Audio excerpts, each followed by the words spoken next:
Alors, j'ai pas de rêve, j'ai pas de désir, j'ai pas de projet particulier. Est-ce que c'est normal? Peut-être que tu as déjà discuté avec des personnes, tu sais, qui ont un petit peu l'œil qui pétille quand elles te parlent de leur projet, de leur passion, des choses qui leur fait vibrer, que ce soit dans leur travail ou dans le monde associatif, l'envie de faire un tour du monde ou de s'investir pour une cause particulière. Et puis, ouais, tu les écoutes parler, ces gens-là, et puis tu te dis, bah, merde, est-ce que je suis normal? Parce que moi, j'ai pas l'impression d'avoir vraiment un désir, un projet particulier. Est-ce que c'est normal, ce truc-là?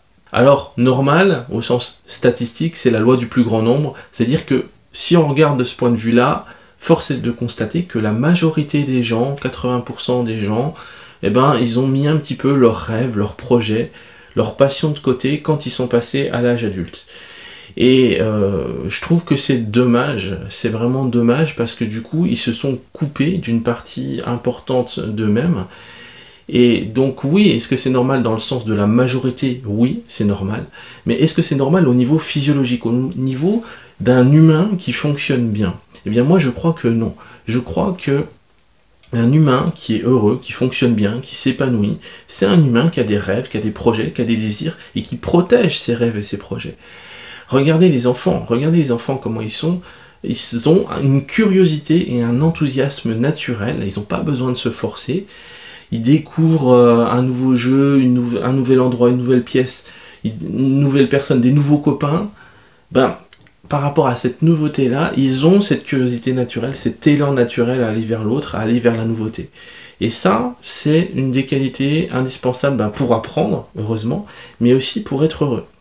Et ce truc-là, malheureusement, on est nombreux à l'avoir perdu. Regardez également les personnes qui se disent heureuses et les personnes qui se disent malheureuses. D'un côté, vous avez des personnes qui sont toujours en mouvement, qui sont dynamiques, qui ont des projets, qui font des choses, qui s'investissent, qui s'impliquent, qui se sentent responsables par rapport à un certain nombre de choses. Et puis, de l'autre côté, les personnes qui se disent malheureuses, ben, on voit qu'il y a, rien que dans l'énergie, qu'il y a une espèce de stagnation. Elles sont pas en mouvement, elles bougent pas. Elles ont du mal à trouver l'énergie pour bouger. Et elles sont un petit peu comme ça, enfermées dans une espèce de routine, d'habitude, qui apporte une certaine sécurité, c'est vrai, mais qui les enferme aussi dans une espèce de prison, dans un carcan, et au final, ne sont pas vraiment heureuses. Donc, pour moi, je crois vraiment que d'avoir des désirs, d'avoir des projets, d'avoir des rêves, c'est indispensable pour être heureux. Et est-ce que c'est normal de ne pas avoir ça? Je ne sais pas. En tout cas, ce que je crois, c'est que si vous êtes hypersensible et que vous n'avez pas ça, vous avez un gros problème. Parce que nous, les hypersensibles, on fonctionne à la passion, on a un mode de fonctionnement particulier et on a besoin d'avoir cette envie, cette motivation, cet élan, ce besoin de savoir pourquoi on se lève le matin. Et si on n'a pas ça, ben, on part déjà avec un gros handicap. Et si tu regardes cette vidéo, ça veut dire que tu es vivant et qu'il y a de l'espoir. Je crois qu'il faut vraiment différencier deux choses. D'un côté, le fait de ne pas avoir de désir du tout, de ne pas avoir de projet, de ne pas avoir d'envie, c'est possible. Mais à ce moment-là, ça veut dire que c'est comme si tu étais mort en fait. D'accord? Et si tu regardes cette vidéo, moi je suis convaincu que c'est pas par hasard. Si tu es vivant, ça veut forcément dire que tu as un minima, un petit peu de rêves, de projets, de désirs qui sont encore au fond de toi. Et je t'invite à réfléchir là-dessus. C'est pas parce que tu n'as pas conscience de quels sont tes rêves, tes projets, tes désirs que tu n'en as pas au fond de toi. Tu en avais forcément quand tu étais gamin, gamine. C'est ok d'être dans le flou là-dedans, mais par contre, il faut bien distinguer. Je n'ai pas conscience de mes rêves, de mes projets, de mes désirs, et je n'ai pas effectivement de rêves, de projets, de désirs. Les rêves, les projets, les désirs, c'est un peu comme une flamme qui brûle au fond de toi, et cette flamme, tu l'as laissée s'éteindre en fait. Quand tu es passé à l'âge adulte, quand tu as vécu certaines expériences, ben, tu as laissé cette flamme s'éteindre, parce que quand on l'entretient pas, ben, elle finit effectivement par s'éteindre.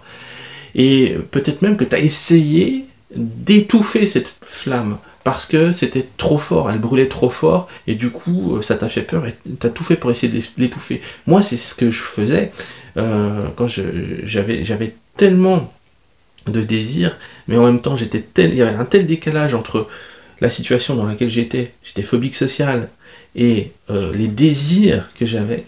Il y avait un tel décalage que je faisais tout pour étouffer ma petite flamme. Et tu vois bien que ce mode de fonctionnement-là, peut-être qu'il a marché à un moment donné, mais aujourd'hui, tu vois que ben, ça t'apporte plus de désavantages que d'avantages. Et pourquoi on fonctionne comme ça? C'est très simple, par conformité sociale, pour être comme les autres, pour rentrer dans le moule, rentrer dans les rangs. Éviter de souffrir, éviter d'être rejeté, éviter de partir sur un chemin différent de justement la norme sociale. Et tu vois bien que ce mode de fonctionnement-là, il t'apporte aujourd'hui, même s'il a fonctionné à un moment donné, aujourd'hui il t'apporte plus d'inconvénients que d'avantages. Et je t'encourage à retrouver justement cette petite flamme, cet élan au fond de toi, qui est la base de tout en fait, qui est la base de ton énergie, qui te donne envie de te lever le matin, poser des actions en conscience qui te permettent d'avancer vers tes rêves, vers ce qui te fait vibrer, qui te permet juste d'être libre et d'être heureux et d'expérimenter ta vie d'humain. Putain, bordel quoi. C'est ce qui va te permettre de retrouver ton élan naturel, de te reconnecter à qui tu es vraiment, de retrouver ta joie de vivre, ta joie naturelle, comme quand tu étais enfant en fait, de retrouver cette énergie, cet élan naturel.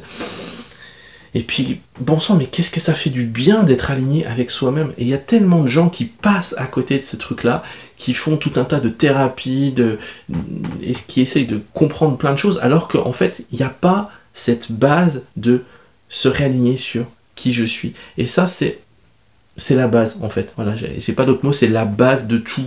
Donc, je t'invite vraiment à retrouver cette petite flamme au fond de toi. Parce que tant que tu l'auras pas retrouvé, tu auras du mal à te lever le matin, tu auras du mal à avancer dans la vie, tu auras du mal à faire des projets, et tu auras du mal à vivre, tout simplement. Tu seras toujours en mode survie. Et si tu veux que je t'aide à rallumer, à retrouver cette petite flamme au fond de toi, j'ai créé des ateliers cultiver le positif qui sont spécialement pour ça, qui s'adressent aux personnes hypersensibles. Et le but, c'est de retrouver son pouvoir personnel, et notamment se reconnecter à ses vrais désirs, ses vrais projets, et pas partir sur des trucs mentaux qui sont biaisés d'avance en fait. Mon désir c'est ça, alors qu'en fait parfois on est complètement à côté de la plaque. Donc les ateliers cultiver le positif, ils sont là pour t'aider à remettre de la clarté là-dedans, de qui tu es vraiment, quel est ton élan naturel, c'est quoi ta mission de vie en fait, c'est quoi qui te fait vibrer. Et du coup quand tu es aligné sur ce truc là, ça veut pas dire que ta vie elle sera comme ça magnifique du jour au lendemain, mais en tout cas tu sais que tu seras sur les bons rails, tu seras sur le chemin de ta vie, et c'est ça qui fait toute la différence. Voilà, si tu es intéressé pour en savoir plus, c'est le premier lien en description, les ateliers cultiver le positif. Je suis également disponible en accompagnement individuel si tu préfères, pour t'aider à clarifier ce qui est important pour toi. Tu peux également rejoindre le club Les Hypersensibles Déchaînés qui s'affiche ici. Et je te dis à très bientôt. En tout cas, n'oublie pas, tu as du pouvoir, utilise-le. Ciao!